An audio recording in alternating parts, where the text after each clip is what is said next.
కడప పెద్ద దస్తగిరి హత్య కేసులో మాజీ డిప్యూటీ మేయర్ నిత్యానందరెడ్డికి కోర్టు రిమాండ్ విధించింది. మరింత సమాచారం మా ప్రతినిధి శ్యామ్ అడిగి తెలుసుకుందాం. శ్యామ్, నిత్యానందరెడ్డిని ఏ జైలుకు తరలించనున్నారు?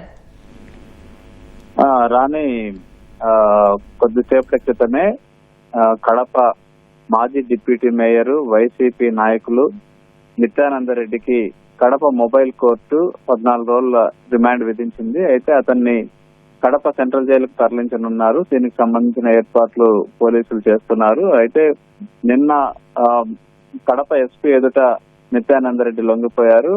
గత నెల రోజులుగా ఆయన తప్పించుకు తిరుగుతున్నారు.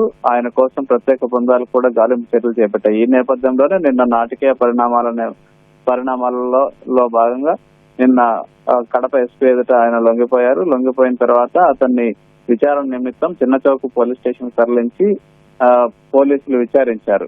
అయితే ఇవాళ మధ్యాహ్నం అతన్ని రిమ్స్ ఆసుపత్రికి తీసుకెళ్లి వైద్య పరీక్షలు చేయించారు. వైద్య పరీక్షల అనంతరం కడప మొబైల్ కోర్టుకు తరలించారు. మొబైల్ కోర్టులో మధ్యాహ్నం నుంచి ఇప్పటి వరకు మొబైల్ కోర్టులోనే వాదనలు జరిగాయి.